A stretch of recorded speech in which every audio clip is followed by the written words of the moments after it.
everyone. In the last lectures we discussed about the introduction as well as the cell theory. Today we are going to be discussing about the overview of the cell. यानी कि जो आप lower class of biology से जो है हम याद है माइक्रोस्कोप में जो है एक चीक सेल, अनियन सेल, इस तरह के सेल्स लगा के जो है हम देखा करते थे, वही चीज़ का जस्ट थोड़ा सा एडवांस वर्जन आप कह सकते हैं उसको है। तो इसलिए इसे पढ़ने में कोई भी प्रॉब्लम नहीं आएगी। जस्ट आप इसे रीड करें, जो मैं आपको समझा रही हूँ वो समझें, एनसीईआरटी को रीड करें एंड थोड़े से क्वेश्चंस लगा लें। Then you are gonna be a master in this topic. Okay, so let's start. तो सबसे पहले जो है हमें ये ओवरव्यू ऑफ द सेल में दो सेल्स का एग्जाम्पल दिया, दैट इज़ अगेन जो हम बचपन से पढ़ते आ रहे हैं, that is the onion cell and the human cheek cell. ठीक है, तो अनियन सेल क्या होता है? अगर आपको ये तो पता ही है कि onion cell is a plant cell. और मैं आपको एक बात बता देती हूँ, अगर आपको ये बात नहीं पता तो, कि प्लांट सेल और एनिमल सेल्स में एक फ़र्क होता है। ऐसे तो बहुत सारे फ़र्क हैं, बट एक आपको फ़र्क, बहुत इंपॉर्टेंट फ़र्क है कि जो प्लांट सेल्स होते हैं उनके पास सेल वॉल होता है। ठीक है, जो सबसे बाहर की यूनिट है, जैसे कि आप देखो ये वॉल जैसा स्ट्रक्चर है, तो इसलिए इनका जो सबसे बाहर जो है क्या होता है? Cell wall.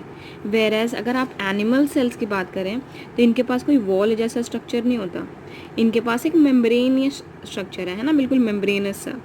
तो इसलिए इस मेम्ब्रेनस स्ट्रक्चर को कहते हैं हम प्लाज्मा मेम्ब्रेन। ठीक है, तो अगर आपसे कोई पूछे कि एक अगर आपको पॉइंट देना है plant cell and animal cell के बीच में, तो आप क्या पॉइंट देंगे?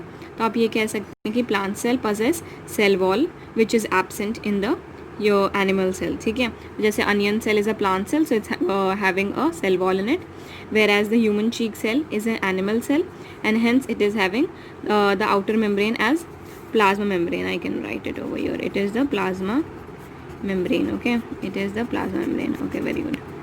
Yeah, so now let's move ahead. अगर मैं आपको बात करते हैं, अब हमें जो है डिफरेंस जानना है प्रोकैरियोट्स एंड यूकैरियोट्स के बीच में। ठीक है, तो मैं आप लोगों को एक थोड़ा सा एक्सप्लेन कर देती हूँ। जैसे ये एक सेल है, ठीक है, एक और सेल है यहाँ पर, ये इसका न्यूक्लियस है, यहाँ पर एक न्यूक्लियस है। अगर ये न्यूक्लियस के ऊपर एक वॉल जैसा स्ट्रक्चर है, ठीक है, न्यूक्लियस बेसिकली कवर्ड है, ठीक है, तो हम क्या कह सकते हैं इसे? Covered nucleus.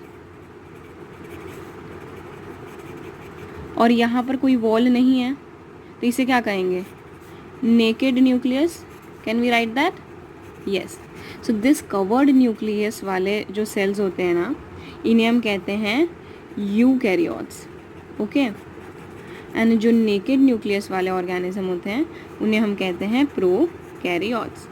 सिंपल, कोई प्रॉब्लम नहीं है। अब आप बोलोगे एग्जांपल्स बताने के लिए, तो आपको बहुत सिंपल से, ये तो आप बायोलॉजिकल क्लासिफिकेशन में पढ़ के आते हैं कि प्रोकैरियोट्स पी से होता है, ठीक है, और उनमें जो है बस एक ही वो आता है किंगडम, दैट इज़ मोनेरा। ठीक है, तो पी मैंने इसलिए कहा कि आप पी से याद रख सकते हैं प्रिमिटिव। ठीक है, so it is going to constitute of primitive organism. और सबसे प्रिमिटिव कौन सा है हमारे पास? Kingdom Monera. और बाकी जितने भी किंगडम है हमारे पास, प्रोटेस्टा हो गया, फिर तुम्हारा कौन सा है, फंगाई हो गया, तुम्हारा प्लांटी हो गया, तुम्हारा एनिमीलिया हो गया, ये सारे कौन से हैं? Eukaryotes. Okay, so I hope this is clear. So now let's move back to the theoretical part. या सो जो आप देख रहे हो कि prokaryotic nucleus and eukaryotic nucleus, ऊपर कोई भी कवरिंग नहीं है, तो ये कौन सा न्यूक्लियस है? Prokaryotic nucleus. ऊपर एक कवरिंग है, तो कौन सा न्यूक्लियस होगा? Eukaryotic nucleus. ठीक है, तो यूकैरियोटिक न्यूक्लियस के अंदर ही जो है, तो आपको ये तो पता ही है ना कि न्यूक्लियस के अंदर क्या होता है। न्यूक्लियस हमारे लिए इतना इंपॉर्टेंट क्यों है हमारे सेल के लिए? तो अगर आपको ये बात पता नहीं है तो मैं बता देती हूँ। जैसे ये हमारा सेल है और उसके अंदर ये न्यूक्लियस है, उसी के अंदर हमारा जेनेटिक मटेरियल होता है। ठीक है, और ये जेनेटिक मटेरियल से ही जो है हमारा पूरा जो है हर फंक्शन कंट्रोल होता है। तो it is, you can say it is the main, जैसे होता है ना हमारा, जितने भी आप ऑफिसेज देखोगे उसमें एक हेड ऑफिस होता है जो कि बिल्कुल मतलब मेन रीजन होता है, वैसे ही हमारा सेल का जो हेड ऑफिस कौन सा है? न्यूक्लियस। ठीक है, because it is having boss कौन है हमारा? क्रोमोजोम या फिर जेनेटिक मटेरियल।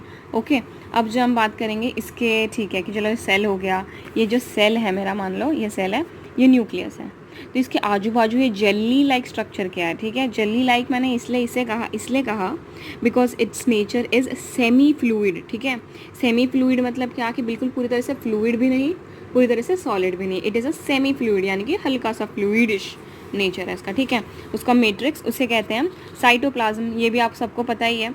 ये इसके बारे में एक इम्पॉर्टेंट इन्फॉर्मेशन दी है कि it is the main Arena of cellular activities, यानी कि एक मेन एरिया है जहाँ पर जितने भी सेलुलर एक्टिविटीज़ होते हैं। तो आपके जो भी सेल के एक्टिविटीज़ होंगे, आप देखो तो न्यूक्लियस में तो बहुत कम काम होता है, ठीक है। वो जो भी काम होता है ना, वो बाहर आ जाता है न्यूक्लियस में, एंड वो न्यूक्लियस में ही होना स्टार्ट हो जाता है, सॉरी साइटोप्लाज्म में आ जाता है बाहर, एंड वो साइटोप्लाज्म में ही होना चालू हो जाता है, ठीक है। So we can say that cytoplasm is the place where chemical reactions occur, है ना। जितने भी chemical reactions हैं, आप जब प्लांट फिजियोलॉजी में पढ़ोगे, अलग अलग एनिमल फिजियोलॉजी में पढ़ोगे, देखना उसमें आपको रियलाइज़ होगा कि कितना इंपॉर्टेंस है। फिर जब मॉलिकुलर जेनेटिक्स में हम पढ़ते हैं, ठीक है, अलग अलग ट्रांसक्रिप्शन, ट्रांसलेशन, सब कुछ रियलाइज़ होगा कि उस समय साइटोप्लाज्म का कितना इंपॉर्टेंस है। इसीलिए the as living reactions are occurring over your, hence it is responsible for keeping the cell in living state, ठीक है। तो अगर मैं बोलूँ कि लिविंग, हम जो है सेल को लिविंग स्टेट में कौन रख रहा है, तो ऐसा अगर क्वेश्चन बन के आता है तो लोगों को पता दिमाग में आता है कि इसका आंसर तो न्यूक्लियस होगा, बट रिमेंबर इसका आंसर न्यूक्लियस नहीं है। इसलिए ऐसे ही जो है पीएमटी वाले या फिर नीट वाले कंफ्यूज कर देते हैं पूछ के कि which region of cell is responsible for keeping the cell in its living state. तो आपको ऐसे याद रखना है लिविंग स्टेट क्या चीज़ होता है। अगर आप बायोटेक वो बायोमोलिक्यूल्स पढ़ेंगे देन उसमें आपको रियलाइज़ होगा कि लिविंग स्टेट के लिए क्या इंपॉर्टेंट होता है। Reactions, because metabolic reactions, and metabolic reactions या फिर कोई भी केमिकल रिएक्शंस आ करेंगे cytoplasm. So which is the region which is keeping the cell in its living state, so the answer to that is cytoplasm. Very good. Now let's move ahead. जो हमारा cell होता है उसके पास जो है nucleus होता है, अब ये आपने हमें बता दिया। अब हमें एक नई चीज़ पढ़नी है, ठीक है, ऑर्गेनेली, ठीक है। ऑर्गेनेलीज क्या होते हैं? ऑर्गेनेलीज से आपको ऐसे याद रखो कि ऑर्गेनेलीज जो है, मैंने बोला ऑर्गेनेलीज, ठीक है, तो उसमें एक स्टेप वर्ड आ रहा है ऑर्गन। तो जैसे जितने वाइटल हमारे लिए ऑर्गन्स हैं उतने ही वाइटल सेल के लिए ऑर्गेनेलीज हैं, आप ऐसे याद रख सकते हो, ठीक है। तो ऑर्गेनेलीज जो है ये आपको एक बात उसके में याद रखनी है कि दीज आर मेम्ब्रेन बाउंड, ठीक है। ये आपके लिए बहुत ही ज़्यादा इंपॉर्टेंट फीचर है, ठीक है। अब मैंने मेम्ब्रेन बाउंड कहा, इसका क्या मतलब है? मेम्ब्रेन बाउंड कौन से सेल्स होते थे, याद करो। न्यूक्लियस में कौन से सेल्स में हमेशा मेम्ब्रेन लगी होती थी? यूकैरियोटिक सेल्स में। So organelle is something which is possessed by eukaryotic cells only. तो मैंने बोला कि क्या ऑर्गेनेली प्रेजेंट हो सकते हैं प्रोकैरियोटिक सेल्स में? तो आगे सिर्फ एक ऑर्गेनेली होती है which is membrane less, that is ribosome. तो वो अभी आप छोड़ दो, उसको छोड़ के जितने भी हमारे ऑर्गेनेलीज हैं इन सब के ऊपर एक मेम्ब्रेन या फिर दो मेम्ब्रेन भी आ जाती हैं, और ये सारे जो है यूकैरियोटिक सेल्स के ही फीचर्स हैं, ठीक है। तो मैं बोलूँगी कि आप बोलोगे कि मैम फिर आप ऑर्गेनेली के एग्जांपल्स बताओ। तो मैंने बोला ओके। तो ऑर्गेनेली के जो है हमारे पास कुछ एग्जांपल्स है, दैट इज़ पहला है एंडोप्लाज्मिक रेटिकुलम, दूसरा है गोल्गी कॉम्प्लेक्स, तीसरा है लाइजोसोम, चौथा है माइटोकॉन्ड्रिया, पांचवा है वैक्यूल्स, एंड छठवा है माइक्रोबॉडीज़। अब देख के बिल्कुल ऐसा हार्ट अटैक लाने की ज़रूरत नहीं है। I am going to be explaining to you each and every organelle in detail, so it's going to be very easy for you at the end. बस आप ऐसे याद रख लो कि एंडोप्लाज्मिक रेटिकुलम जो है इस तरह का स्ट्रक्चर रखता है, ठीक है, बिल्कुल इस तरह से, ठीक है, ऐसे इसमें जो ऐसे रहता है, ठीक है। आपको याद रखना गोल्गी, गोल्गी में जो है एक वर्ड आता है दैट इज़ नोन एज गोल, गोल यानी कि सर्कल। तो गोल कैसे बनता है? टर्न कर करके, है ना, कोई भी चीज़ को हम टर्न करते हैं तब बनता है। तो इसलिए इसके पास भी जो ऐसे टर्न स्ट्रक्चर होता है जिसको बोलते हैं हम सिस्टर्ने, ठीक है, ऐसे याद रखना बिकॉज उस वर्ड में टर्न आ रहा है, ठीक है, ऐसे करके आप याद रख सकते हो। तीसरा है इसमें जो है लाइजोसोम है, जिसमें जो है आपको ऐसे याद रख सकते हो, अगर आपने पता है ये फैक्ट कि लाइजोजाइम क्या होता है। लाइजोजाइम जो है एक एंजाइम होता है जो कि हमारे आंसू, हमारे सलाइवा, ये सब में प्रेजेंट होता है, जो कि पता क्या करता है, बिल्कुल हर चीज़ों को ना, जैसे बैक्टीरिया, एंटी बैक्टीरियल इन्फेक्शन, इस जो भी वो है बैक्टीरियल इन्फेक्शन क्रिएट कर रहे हो उनको मार देता है, ठीक है, बैक्टीरिया वगैरह ये सब को मारता है। तो लाइजोसोम क्या करता है? लाइजोसोम के पास भी जो है सारे जो है हाइड्रोलिटिक स्प्लिटिंग एंजाइम, जो भी चीज़ों को जो है ब्रेक डाउन करना, ये सब करने वाले ही एंजाइम्स जो है ये रखता है, ठीक है, जो कि बिल्कुल एक्टिवेटेड रहता है एसिडिक पीएच में। वो सब कुछ हम डिस्कस करेंगे, so you don't need to worry at all. Then mitochondria, mitochondria के बारे में भले आपको कुछ भी ना पता हो, एक पॉइंट नहीं पता है तो मुझे नहीं पता कि आपने बचपन से स्कूलिंग की है या नहीं। That is mitochondria is the power house of the cell. ये तो हम बचपन से रटते आ रहे थे, इतना पता है, वेरी गुड, फेयर इनफ। मैं आपको बाद में एक्सप्लेन करती हूँ। वैक्यूल्स, वैक्यूल्स कैसा होता है ना, मैं मतलब बस थोड़ा सा बस डिटेल दे रही हूँ।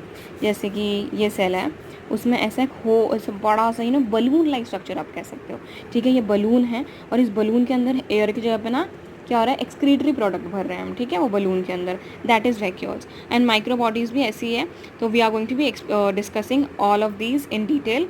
सो या, और लास्ट में जो है मैंने पहले ही जो बता दिया था, that is cell organelles are absent in prokaryotes.